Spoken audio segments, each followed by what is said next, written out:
Good morning students. Axis academy online classes में आपका स्वागत है। मैं प्रदीप कुमार तुम्हें भौतिक विज्ञान पढ़ाऊंगा, यानी फिजिक्स पढ़ाऊंगा। तो देखो, आज हमारा फिजिक्स का पहला लेक्चर है। तो सबसे पहले आपको बहुत बहुत शुभकामनाएं। आपने 10th क्लास में कड़ी मेहनत करके इतने अच्छे अंक लेके आए और साइंस को आपने चूज़ किया अपने आगे भविष्य के लिए। इसके लिए दोबारा से आपको बहुत बहुत शुभकामनाएं। देखो, हम आज के लेक्चर में फिजिक्स का इंट्रोडक्शन देखेंगे। इंट्रोडक्शन का मेरा मतलब है कि अगले 2 सालों में हम फिजिक्स में कौन कौन सी चीज़ें पढ़ने वाले हैं, ऐसे कौन कौन से टॉपिक्स हैं जो अगले 2 सालों में हम पढ़ेंगे और हमारे भविष्य में ये कहाँ काम आएंगे। हमारे करियर के निर्माण के लिए जो हम आगे जो भी हमारा लक्ष्य है उसको पाने के लिए फिजिक्स का कितना योगदान होगा, उसमें फिजिक्स कितना इम्पोर्टेंट रोल अदा करेगी, वो चीज़ें आज के लेक्चर में हम देखेंगे। यानी बेसिकली जो आज की हमारी क्लास होगी वो एक इंट्रोडक्शन क्लास होगी फिजिक्स की। तो देखो, स्टार्ट करते हैं। आपने पहले भी सुन रखा होगा फिजिक्स यानी भौतिक विज्ञान। ये विज्ञान का एक पार्ट है, साइंस का एक पार्ट है। तो पहले हम साइंस को समझते हैं कि साइंस क्या है, विज्ञान क्या है। तो आपने देखो पढ़ा होगा विज्ञान,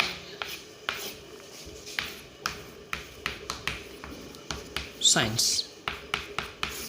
देखो, विज्ञान का यदि शाब्दिक अर्थ देखें तो हम देखते हैं विशेष ज्ञान।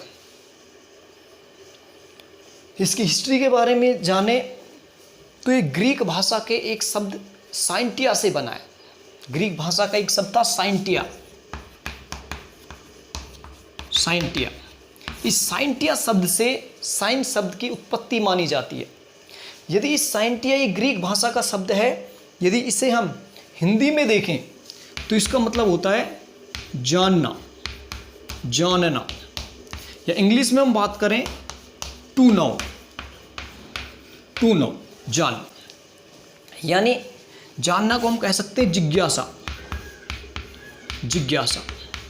तो देखो, साइंस का बेसिकली सीधा सा मतलब था जिज्ञासा, जानना, यानी नई नई चीज़ों के बारे में जानना। और जानना कैसे? जो भी प्रकृति में नई चीज़ें हैं उनके बारे में जानने के लिए मनुष्य हमेशा से प्रयासरत रहा है कि जितनी भी नई खोजें हुई है उन सबको जानना ही क्या है, विज्ञान है। सिंपल हम कह सकते हैं कि हमारी प्रकृति से जो भी चीज़ें हमें प्राप्त होती है उनके ऊपर हम पहले क्या करते हैं, रिसर्च करते हैं, प्रयोगशाला में प्रयोग करते हैं, फिर उनका हम क्रमबद्ध अध्ययन करते हैं। और वो सारा जो अर्जित ज्ञान है, प्रकृति का जो अर्जित ज्ञान है, वो कहलाता है विज्ञान।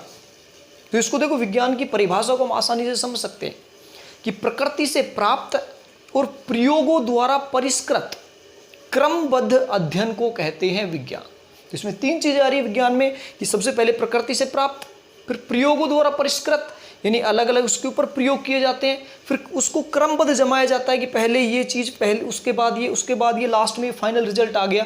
यानी उसके क्रमबद्ध अध्ययन को हम क्या कहते हैं, विज्ञान कहते हैं, साइंस कहते हैं। तो ये सिंपल सी साइंस के बारे में नॉलेज होगी कि हमें पता होना चाहिए कि भाई साइंस वास्तव में थी क्या। तो साइंस सीधी सी क्या बात है, किसी भी प्रकृति में जो भी चीज़ें उनके बारे में जानना, उनकी खोज करना और वो भी क्रमबद्ध तरीके से उनको जमाना, उनका अध्ययन करना, ये कहलाता है साइंस। अब देखो, साइंस में हम आगे बढ़ें तो मेनली जो साइंस के 3 प्रकार हम पढ़ते हैं।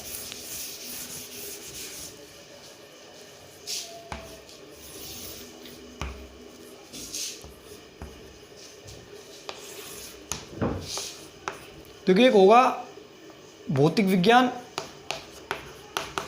भौतिक विज्ञान जिसको हम बोलते हैं फिजिक्स। एक रसायन विज्ञान, रसायन विज्ञान, इसको हम बोलते हैं केमिस्ट्री। और तीसरा है जीव विज्ञान।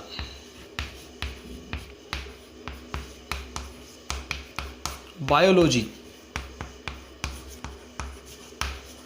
बायोलॉजी। इसके अलावा भी देखो, साइंस के विज्ञान के बहुत सारे प्रकार हैं। यानी जो भी ऐसा सब्जेक्ट जिसमें पीछे विज्ञान लगा हुआ है वो विज्ञान का ही प्रकार है। हम बात करें भूविज्ञान की, विज्ञान का प्रकार है। सामाजिक विज्ञान की, वो भी एक विज्ञान के ही अंतर्गत आता है। लेकिन मेनली हम ये 3 चीज़ें पढ़ेंगे, भौतिक विज्ञान यानी फिजिक्स, रसायन विज्ञान यानी केमिस्ट्री, और जीव विज्ञान यानी बायोलॉजी। और आपके जो साइंस स्ट्रीम में जितने भी बच्चे हैं उनको 2 ऑप्शंस मिलते हैं, या तो मैथ्स बैकग्राउंड में जाते हैं या फिर बायोलॉजी में जाते हैं, मेडिकल फील्ड में जाते हैं या फिर इंजीनियरिंग फील्ड में जाते हैं। तो जो मैथ्स बच्चे लेंगे उनके लिए दोनों सब्जेक्ट प्लस में मैथ्स, और जो बायोलॉजी बच्चे लेंगे उनके मैथ्स नहीं होगा, उनको ये तीनों सब्जेक्ट रखने पड़ेंगे। उसके साथ में कंपलसरी दोनों सब्जेक्ट चलते हैं। इसके अलावा जो अभी नई शिक्षा नीति आई है उसमें कुछ बदलाव भी है, जो आपको जैसे ही लागू होगा बता दिया जाएगा कि आप किस प्रकार से सब्जेक्ट का चयन कर सकते हो। तो ये तो देखो हमारे सब्जेक्ट के विषय के बारे में हो गई। अब हम मेन फोकस करते हैं फिजिक्स के ऊपर, भौतिक विज्ञान के ऊपर, कि हम इन 2 सालों में भौतिक विज्ञान क्या क्या चीज़ पढ़ने वाले हैं।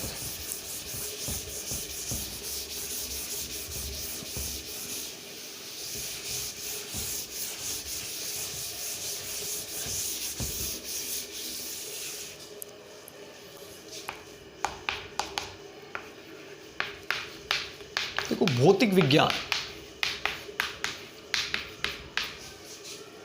यानी फिजिक्स,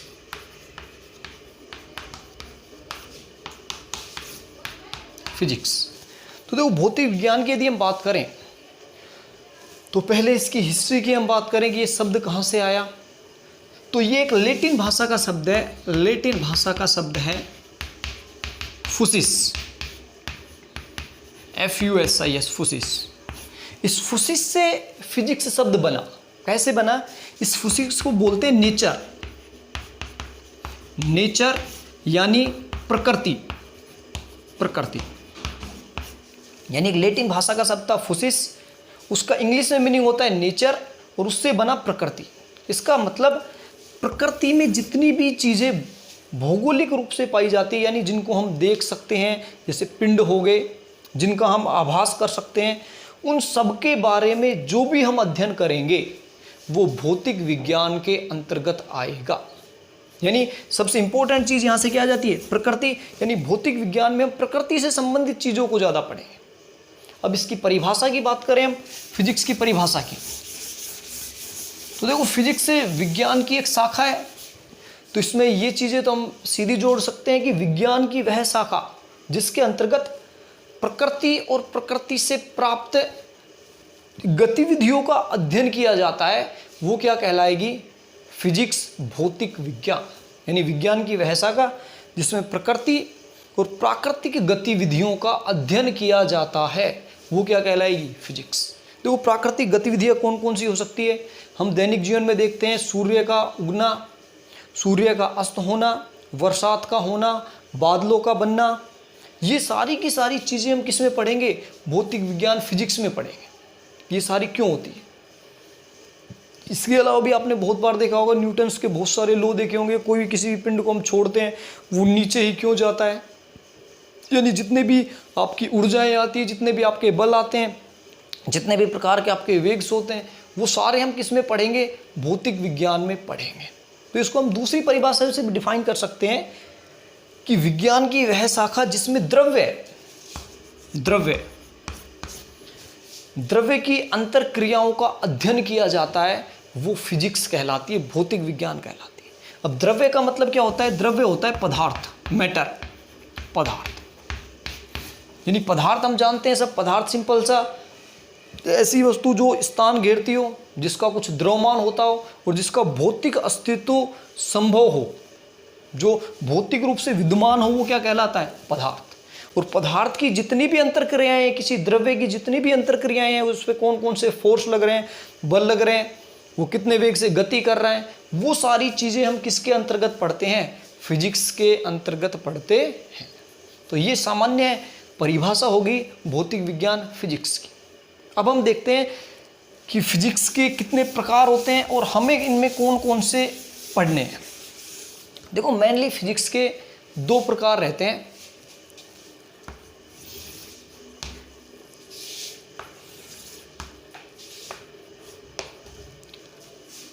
एक होता है चीर सम्मत भौतिकी, क्लासिकल फिजिक्स, चीर सम्मत भौतिकी, इसको बोलते हैं क्लासिकल फिजिक्स, और एक होती है आधुनिक भौतिकी। आधुनिक भौतिकी, मॉडर्न फिजिक्स। चीर सम्मत भौतिकी और आधुनिक भौतिकी। अब जो चीर सम्मत भौतिकी यानी क्लासिकल फिजिक्स है, इसके अंतर्गत कौन कौन से सब्जेक्ट आते हैं, कौन कौन से टॉपिक आते हैं? एक इसमें यांत्रिकी, मैकेनिक्स, यांत्रिकी, मैकेनिक्स। एक आता है इसमें उष्मागतिकी, उष्मागतिकी, थर्मोडायनेमिक्स। एक आता है तरल यांत्रिकी, या फिर इसमें कहता है तरंग यांत्रिकी।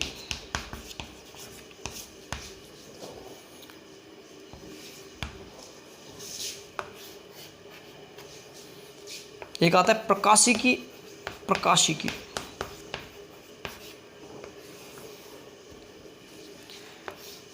एक आता है विद्युत चुंबकत्व, विद्युत चुंबकत्व।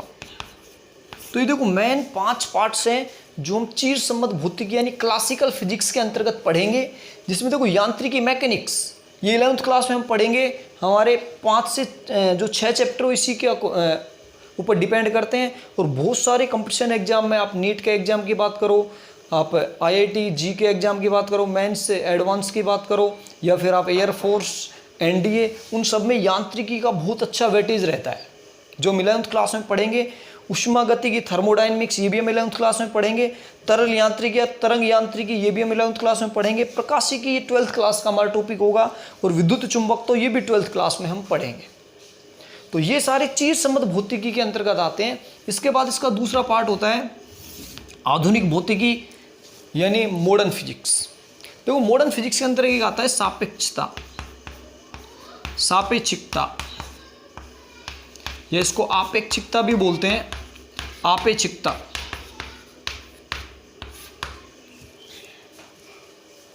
इसके अलावा परमाणु भौतिकी,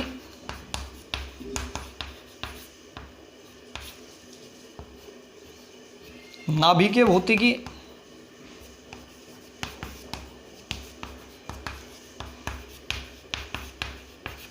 ये सारे के सारे मॉडर्न फिजिक्स के अंतर्गत आते हैं। और इनमें केवल ये 2 टॉपिक ही हमारे 12th क्लास में हैं।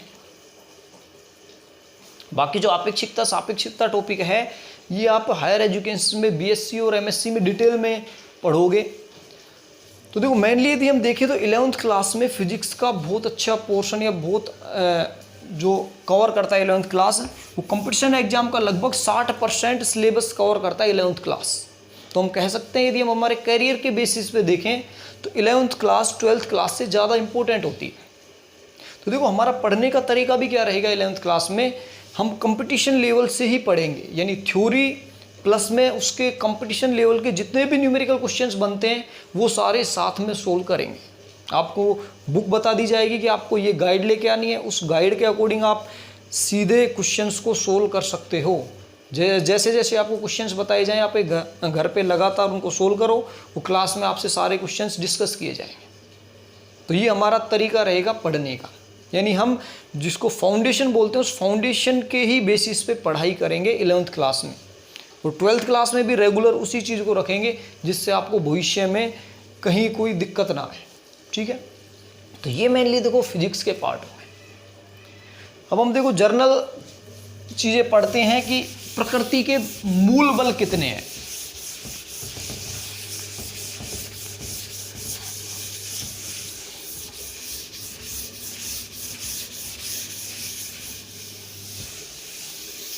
प्रकृति के मूल बल,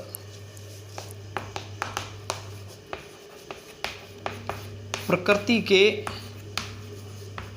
मूल बल। तो देखो 4 फोर्स हैं, उनको प्रकृति के मूल बल, फंडामेंटल फोर्स बोला जाता है, मूल बल बोला जाता है, जिनमें पहला आता है गुरुत्वाकर्षण बल। गुरुत्वाकर्षण बल, ग्रेविटेशनल फोर्स आप पढ़ के आए होंगे।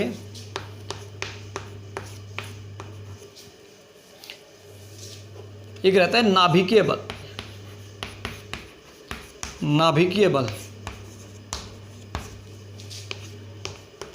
एक होता है दुर्बल बल, दुर्बल बल, और एक चौथा होता है विद्युत चुंबकीय बल, विद्युत चुंबकीय बल। ये चार प्रकृति के मूल बल माने जाते हैं। देखो गुरुत्वाकर्षण बल के बारे में आप सब जानते हो, पढ़ा होगा कि न्यूटन के अनुसार प्रत्येक पिंड एक दूसरे पे जो आकर्षण बल लगाता है उसे हम क्या कहते हैं, गुरुत्वाकर्षण बल। यानी इस ब्रह्मांड में जितनी भी वस्तुएं वो एक दूसरे पे एक फोर्स लगाती है, अट्रैक्शन फोर्स, आकर्षण बल लगाती है, जिसे हम क्या कहते हैं, गुरुत्वाकर्षण बल कहते हैं। उसका फॉर्मूला भी आपने पढ़ा होगा, F बराबर G(m1m2)/r²। ये गुरुत्वाकर्षण बल है। यहाँ पे G सार्वत्रिक गुरुत्वाकर्षण नियतांक है, जिसका मान पूरे ब्रह्मांड में सेम रहता है, 6.67 × 10⁻⁻11 न्यूटन मीटर स्क्वायर अपॉन पर किलोग्राम स्क्वायर। इसको भी हम डिटेल में पढ़ेंगे 11th क्लास में, गुरुत्वाकर्षण बल को। देखो नाभिकीय बल की हम बात करें तो नाभिकीय बल होता क्या है कि हम जानते हैं कि किसी भी पदार्थ या किसी भी परमाणु के नाभिक में प्रोटॉन धनावेशित कण और न्यूट्रॉन उदासीन कण रहते हैं।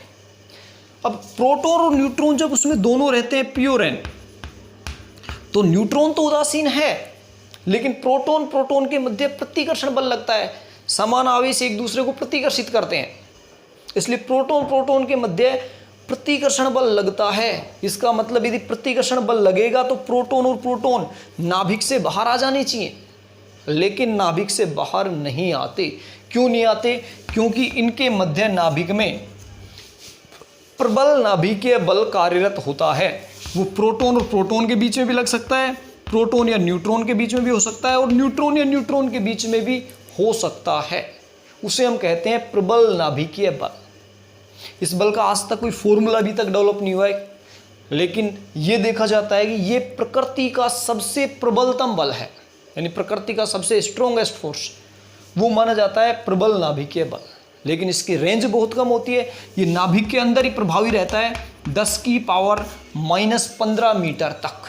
तो देखो जो गुरुत्वाकर्षण बल था ये दीर्घ परासी है, पूरे ब्रह्मांड में अनंत परास है, इसकी कहीं भी लागू हो सकता है। लेकिन नाभिकीय बल है वो केवल नाभिक के अंदर ही, यानी 10⁻⁻15 मीटर तक ही लागू होता है। इसके अलावा हम बात करें दुर्बल बल की, तो दुर्बल बल काम करता है रेडियो एक्टिव क्षय देखेंगे, यानी कुछ ऐसे नाभिक होते हैं जो अपने आप विघटित होते रहते हैं, यानी उनसे अल्फा बीटा गामा किरण अपने आप निकलती रहती है। तो जब उनसे बीटा किरण निकलती है तो उस समय इलेक्ट्रॉन और एंटी न्यूट्रिनो एक उदासीन कण रहता है, जिसके बारे में आप आगे पढ़ेंगे। तो इलेक्ट्रॉन और एंटी न्यूट्रिनो के बीच में बहुत दुर्बल बल लगता है, जिसको बोला जाता है दुर्बल बल की संज्ञा दी जाती है। ये भी प्रकृति का मूल बल माना जाता है। और चौथा है विद्युत चुंबकीय बल। तो विद्युत चुंबकीय बल में देखो दो बल सम्मिलित हो जाते हैं। पहले हम विद्युत बल की बात करेंगे। विद्युत बल होता है यदि दो स्थिर आवेश हो हमारे पास, कुछ दूरी पे दो स्थिर आवेश Q1 और Q2, इनके बीच की दूरी r हो, तो इनके मध्य आकर्षण या प्रतिकर्षण बल लगता है, और उस आकर्षण या प्रतिकर्षण बल को विद्युत बल बोला जाता है। 12th क्लास में शुरुआत में हम डिटेल में पढ़ते हैं इन चीज़ों को कि इस बल का परिमाण कितना होता है, इसका फॉर्मूला क्या आता है। इसका फॉर्मूला हम देखें, F बराबर K Q1 Q2/r²। यहाँ K भी एक नियतांक आता है जिसकी value 9 × 10⁻9 newton metre square upon पर कूलोम स्क्वायर रहती है। तो ये दोनों लगभग सेम से, इनमें देखें यहाँ द्रव्यमान है, यहाँ आवेश है, यहाँ G आ जाता है, K आ जाता है, बीच की दूरी, यानी दोनों केंद्रीय बल है, व्युत्क्रम वर्ग नियम की पालना करते हैं, 1/r² है दोनों के दोनों में। तो ये जनरली चारों के चारों बल हैं, ये केंद्रीय बल कहलाते हैं। इन्हें हम डिटेल में जब हमारा सिलेबस करेंगे तो हर एक चैप्टर में डिटेल से पढ़ेंगे। तो आज की क्लास के लिए बस इतना ही। नेक्स्ट क्लास से हम कंटिन्यू तरीके से हमारा सिलेबस स्टार्ट करेंगे। तो आप अपने पास एक रजिस्टर बना लो, यहाँ जो भी चीज़ लिखाई जाती है उसको आप रेगुलर नोट करते रहना। बाकी जब से हमारी क्लास स्टार्ट होगी तो आपको डिटेल में चीज़ों को और अच्छे से कराया जाएगा। Thank you.